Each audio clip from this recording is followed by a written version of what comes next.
কিশোরগঞ্জের করিমগঞ্জে শত বছরের পুরনো আতকাপাড়া ঈদগাহ মাঠ দখল করে মাছের খামার গড়ে তোলার অভিযোগ উঠেছে এক মুক্তিযোদ্ধা ও তার ছেলের বিরুদ্ধে।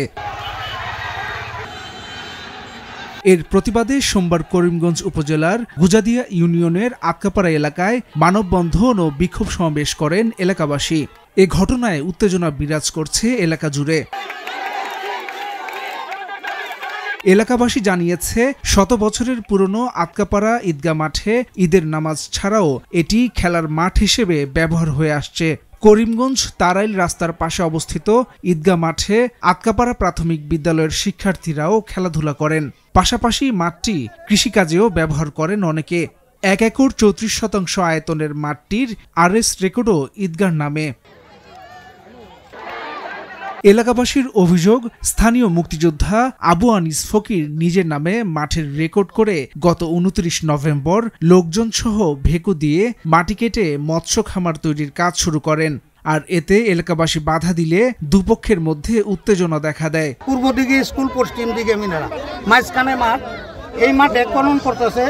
খনন করা এই পরিবেশের জন্য নিষিদ্ধ। আমরা এই জন্য মামলা করব এবং যতটুক লাগে আমরা আপনার চেষ্টা করব এই গ্রামের মাঠ আমরা যাবো বাঁচিয়ে রাখবো। হ্যাঁ, এই মাঠে সে তার প্রশাসনিক ক্ষমতা বলে সে জোরপূর্বক করতেছে। আমাদেরকে এই প্রশাসনের পক্ষ থেকে আলটিমেটাম দেওয়া হচ্ছে। ওনার প্রয়োজনীয় ডকুমেন্ট না থাকায় উনি এই মাঠ তার সেনা প্রশাসন এবং পুলিশ প্রশাসন আমাদেরকে বিতাড়িত করে এই মাঠকে খনন কাজে বন্ধ করা হচ্ছে। এদিকে দখলের অভিযোগ অস্বীকার করে জমিটির মালিকানা দাবি করা মুক্তিযোদ্ধা আনিস ফকির জানান, প্রশাসনের সহযোগিতায় মাঠের মাটি কেটে ফিশারি তৈরি করছেন।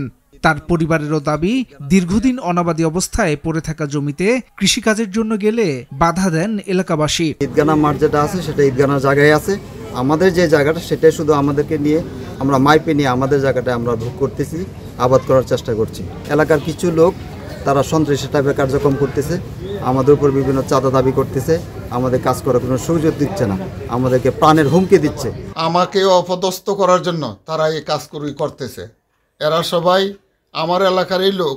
আমার 2টা দলিলে এই যে ঈদগাহ মাঠটা দেখে আসেন, এটা আমার এই দলিলটাতে হইল 1 একর 16 শতাংশ, আর এর তৈল 4 শতাংশ।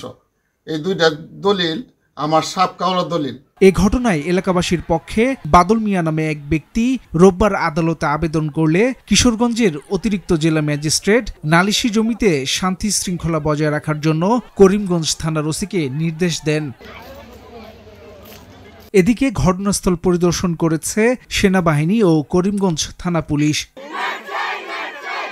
এ বিষয়ে করিমগঞ্জ থানার ভারপ্রাপ্ত কর্মকর্তা মোহাম্মদ শাহাবুদ্দিন জানান, এলাকায় শান্তি শৃঙ্খলা রক্ষায় তৎপর রয়েছে পুলিশ। হাসান সাব্বির, ভোরের কাগজ।